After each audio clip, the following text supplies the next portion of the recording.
3 railway స్టేషన్లు, 4 national హైవేలు కలుస్తాయి, 9 government private medical కాలేజీలు ఉన్నాయి ఈ ప్రాంతంలో, యూనివర్సిటీలు ఉన్నాయి, మరెన్నెన్నో విద్యా సంస్థలు ఉన్నాయి. దాదాపుగా 35-40 లక్షల జనాభా ఇక్కడే ఉన్నారు.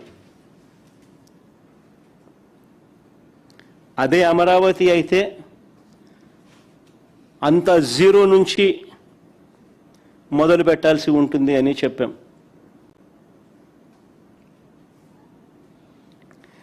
మేము ప్రతిపాదించిన మావిగన్కు ప్రజల్లో నుంచి మద్దతు వచ్చేసరికి ప్రజలందరూ కూడా ఇది కరెక్ట్ ఆలోచన, చంద్రబాబు నాయుడు గారు స్కాముల కోసం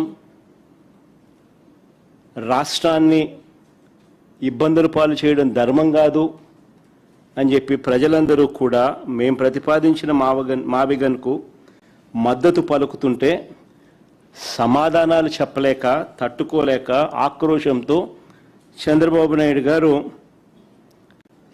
బీపీ పెరుగుతూ ఉంది, నోట్లో నుంచి ఇష్టం వచ్చిన మాటలు మాట్లాడుతూ ఉన్నారు.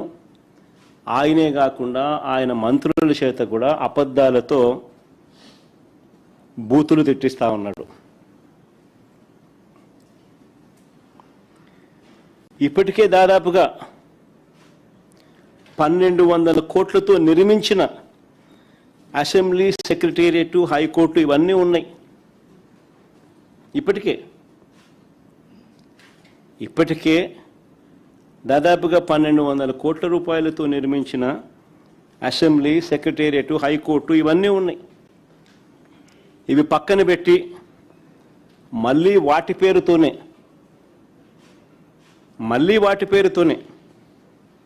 అంటే మళ్ళీ సెక్రటేరియట్, మళ్ళీ అసెంబ్లీ, మళ్ళీ హైకోర్టు, మళ్ళీ వాటి పేరుతోనే కొత్తగా బిల్డింగులు కడతానంటున్నాడు.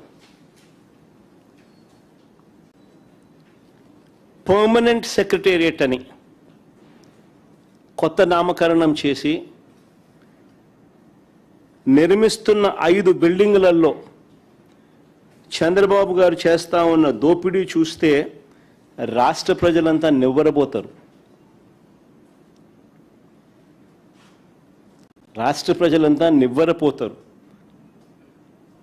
సెక్రటేరియట్ పేరుతో, పర్మనెంట్ సెక్రటేరియట్ అనే పేరుతో 5 బిల్డింగుల నిర్మాణంలో చంద్రబాబు నాయుడు గారు చేస్తా ఉన్న దోపిడీని చూస్తే రాష్ట్ర ప్రజలు నివ్వరపోతారు. 2018లో ఇదే 5 టవర్ల కోసం 52,20,496 ఎస్ఎఫ్టీ బిల్టప్ ఏరియాతో ఇవే 5 బిల్డింగులు కట్టడానికి ఆ రోజు 2,271 కోట్లకు చంద్రబాబు గారు టెండర్లు ఖరారు చేసి అప్పగించారు. అప్పట్లో 2018లో ఈ లెక్కన ఒక్కో ఎస్ఎఫ్టీకి సుమారుగా అంటే 52,20,496 ఎస్ఎఫ్టీ అవే బిల్డింగులు, ఆ 5 బిల్డింగులు.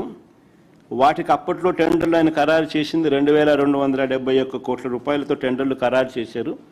ఈ లెక్కన ఒక్కో ఎస్ఎఫ్టీకి సుమారుగా అప్పట్లో 4,350 పడుతుంది.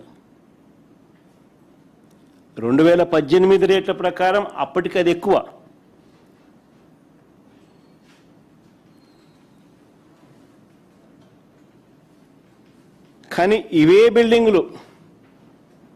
కానీ మళ్ళీ ఇవే బిల్డింగులు